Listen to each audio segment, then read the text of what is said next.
because Magnus is up by 4. Yeah, it's a 4-game lead. But I will say, since 2.5, 1.5, it almost feels like Alireza had a dip in level. Like he was on fire the first few games, but then he tilted from an opening. He had a couple of games that were all over the place and a couple of games given away.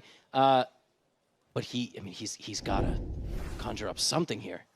Magnus just has a way of making you lose your belief in your ability to do anything. He just plays better and better.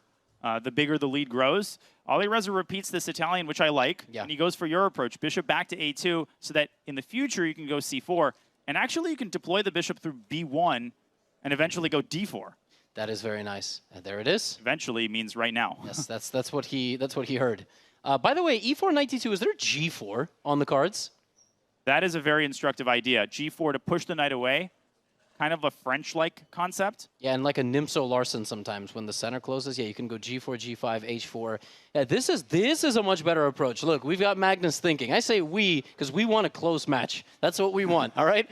All of humanity, whether the royal we. Yes, we want a close match, and that's really it. I'm going to spotlight your idea, Levy, because it's instructive for the folks watching, hoping to learn idea, taking notes. Of course, everybody has their notebooks out. E4, Knight D2, let's bring up an analysis board because Magnus is giving us the chance to do so. And then G2, G4. And the funny thing about this move is that it not just chases the knight away from the E4 pawn, it just chases the knight to what square exactly? No square. The knight can get trapped here in the center of the board if you're not careful. And even if you are, this attack comes really fast. This is what's giving Magnus pause. E4 is what he was relying on. He finally plays it. Levy, the chances that we see G4 are over 50%. They might be closer to 100. Wow, B5 is wild. Yeah, he's trying to not allow Alireza an expansion on that side of the board and try to play knight B6, but G4 is incoming. You believe the symmetry we might potentially see on both sides, but G4, knight B6. Okay, queen E2, fine. Defend your pawn first. Now long castles is incoming. And then we'll definitely see G4. Yeah, at this point, if you castle short with white, you're not playing G4. It's a G4 conclusion that we'll see that move. Maybe F3 though.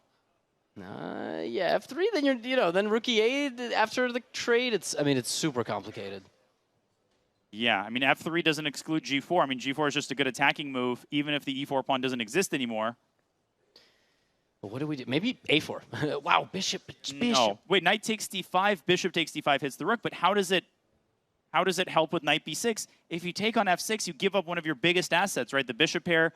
You help black get his pieces to active squares. Feels like Alireza has lost a lot of the mojo that has helped him make good decisions in these critical moments. Yeah, I like bishop F6, knight E4, and long castle, though. I mean, that looks quite natural to me. But maybe black will just play rook E8, and you'll suffer in the position.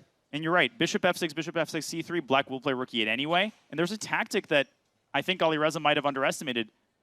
And we might see it on the board. C3, rook E8, knight takes E4. There might be bishop takes D4, clearing the path for the F-pawn. That's where G4 would have come in so handy to stop F7, F5. Yes. Of course, that was the initial idea. Yes, that was obviously the idea of G4, but it was not to attack. It was to stop black from playing F5.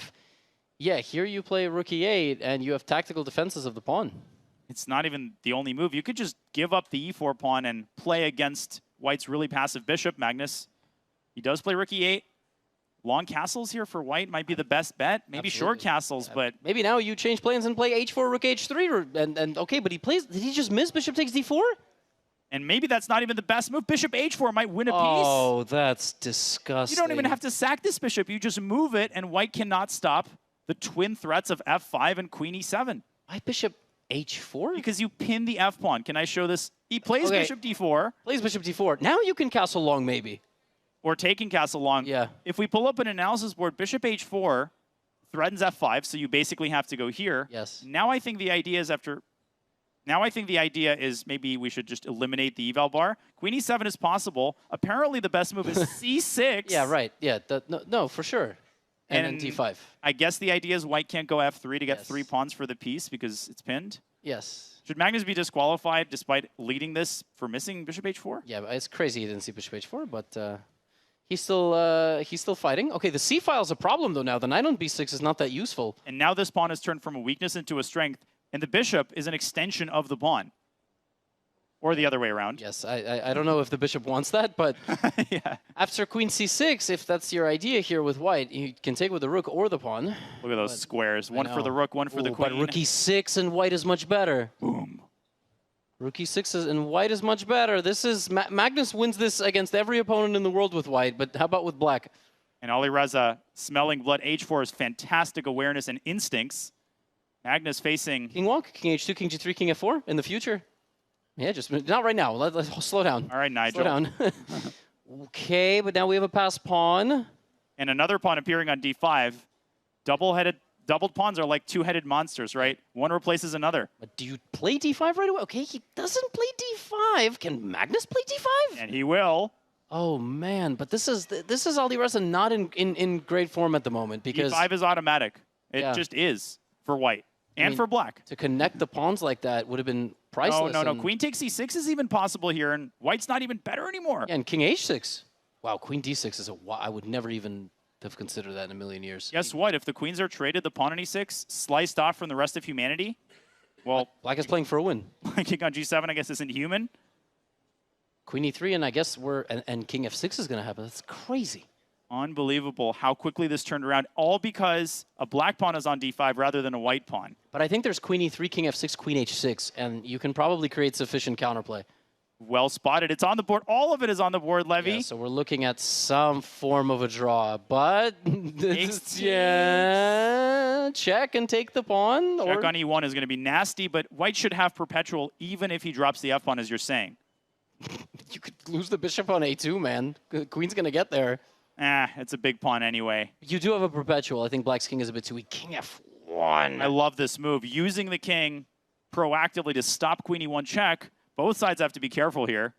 Absolutely. All right, under 10 seconds, right where we want him. Both kings exposed. Here we go. Queen takes c7 was possible. There's a mate possibility on d1 potentially. 5 seconds for Magnus. You got to probably take that knight, right? That's what we do here. But queen b1, queen b2, check. Magnus is going to escape and zigzag his way out of these checks. There is no perpetual here. That king... And he's losing. Queen b1. Queen b1, queen b1. But also the queen endgame, Danya's losing.